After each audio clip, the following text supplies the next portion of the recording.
This Ag Business Update brought to you by American Implement, indebted to the past, committed to the future. In a moment, Kansas Farm Bureau President Joe Newland. S&S Trailer Sales, with 2 locations in Ness City, Kansas, is where everybody goes to buy or rent trailers. They feature the all-new, all-aluminum Mauer grain trailer with all of the electric options, the easy-to-load detached trailers, and a huge stock of header trailers. At the west location, you'll find bumper pulls, goosenecks, and oilfield specialty trailers, along with flat and utility beds for pickups. S&S Trailer Sales in Ness City and on the web, but remember, you do have to spell out the "and."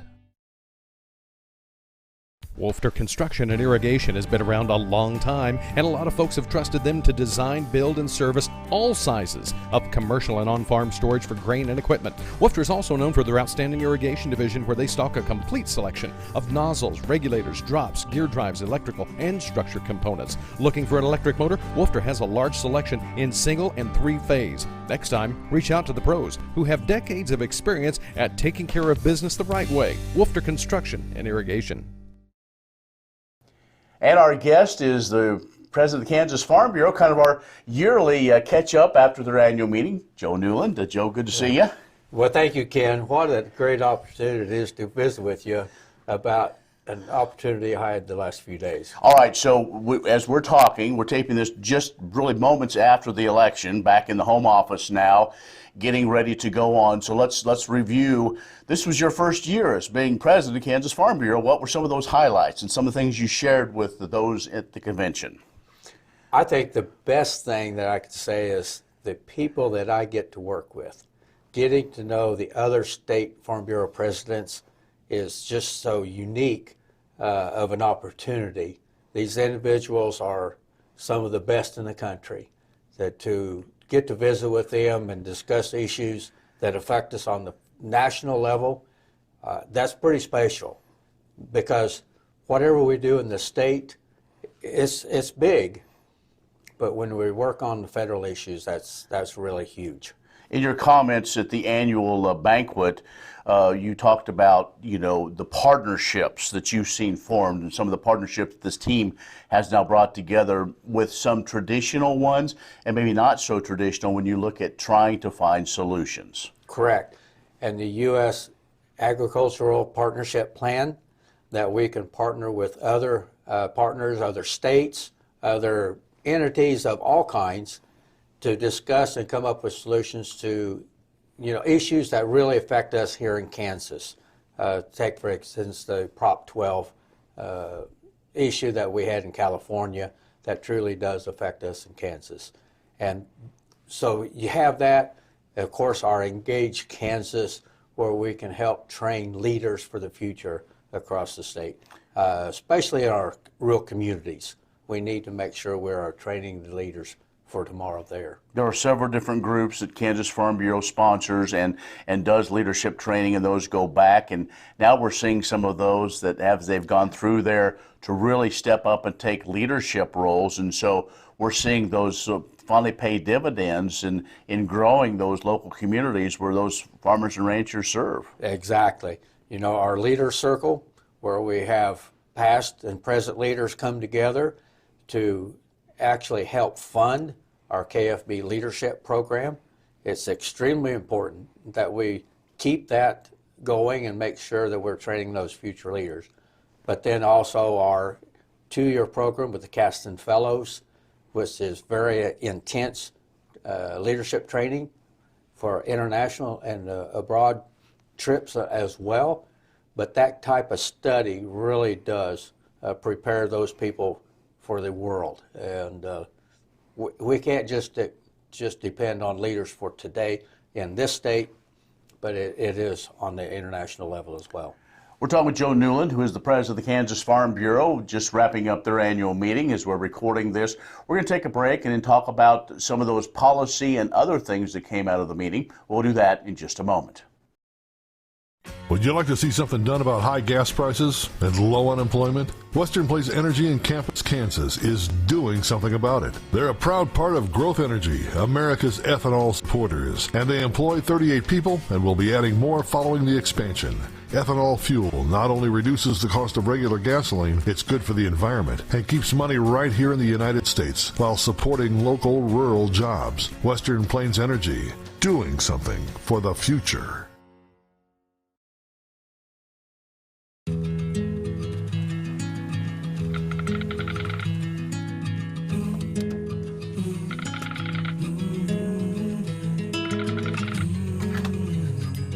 The cost of everything has gone up dramatically over the last 75 years. With one exception: keeping electricity affordable. Wheatland Electric, delivering energy for life, your Touchstone Energy Cooperative. Kansas Farm Bureau President Joe Newland is our guest as we caught up with him right after their annual meeting. And Joe, you know, not only is it time to celebrate, but it's also time to get business done.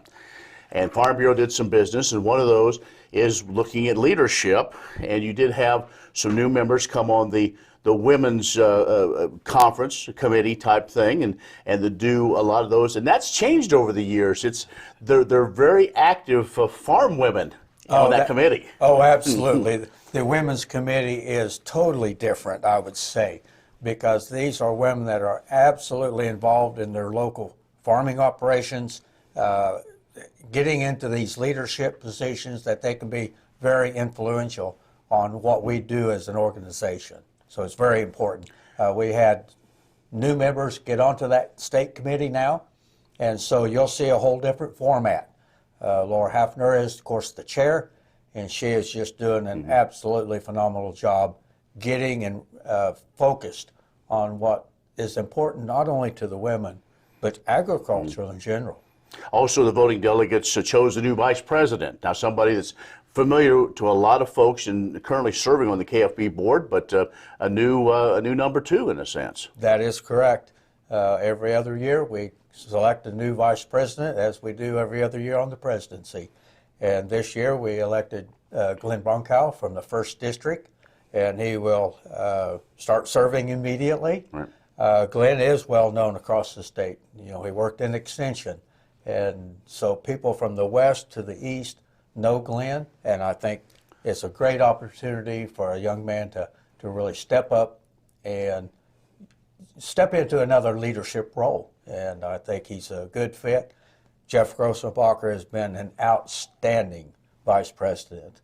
We'll miss him greatly because he brought a lot of knowledge, years of experience to the organization, and we wish him all the best in his endeavors going forward. All right, let's talk policy now and the resolutions process. It starts at the grassroots earlier on in the year, gets to this point. I would guess there was probably, even though there's not much we can do about it, a lot of angst about why a farm bill isn't done. Absolutely, but you know, we take it in stride. We know they've extended the farm bill for another full year. We are in hopes that by March we're going to have some farm bill language in place so that for sure by July we can have it passed and have those policies and programs rolled out way before the end of September next year. Other things that came out from either from a federal or state standpoint that the members voted for Farm Bureau to really advocate for? Policy on energy was huge this year.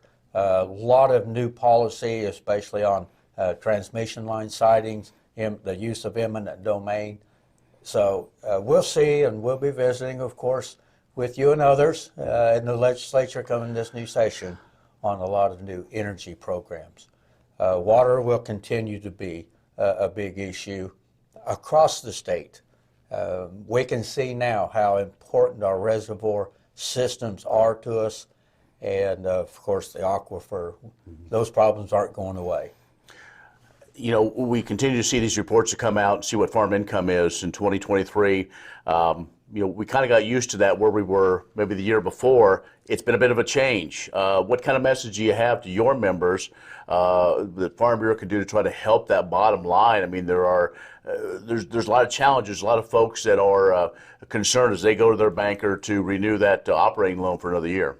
Well, it reverts right back to the Farm Bill again, making sure we have that safety net in crop insurance, but that we also address the PLC and ARC programs within that farm bill also.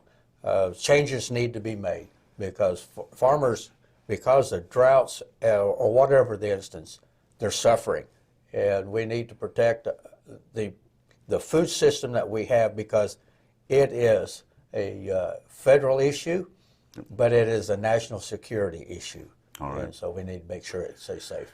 Well, Joe, as always, we appreciate this has kind of been something we've done for the last several years, right around Christmas, to kind of put a good capstone on the year. So, as always, great to catch up with you, and best of luck as we all venture forward in this thing called production agriculture. So, thanks a lot. Thank you, Ken. I sure appreciate the opportunity to visit with you anytime. All right, Joe Newland, who is the president of the Kansas Farm Bureau, has joined us. We'll have more coming up in just a moment. Stay with us.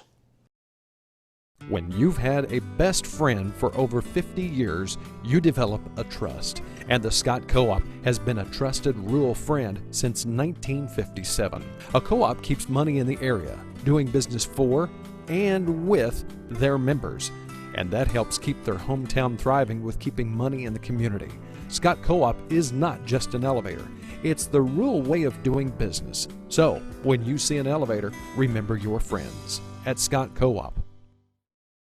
Agriculture information for you, weekdays beginning at 6 with Agriculture Today, then 7 to 11. It's the KBUF Morning Show. We talk to newsmakers, get market information as well as weather and all kinds of things to help you make good decisions on the farm and ranch. You can follow along on our social media pages, or you can listen to KBUF or any Western Kansas broadcast station online, westernkansasnews.com. I'm Ken Rogers. Thanks for watching.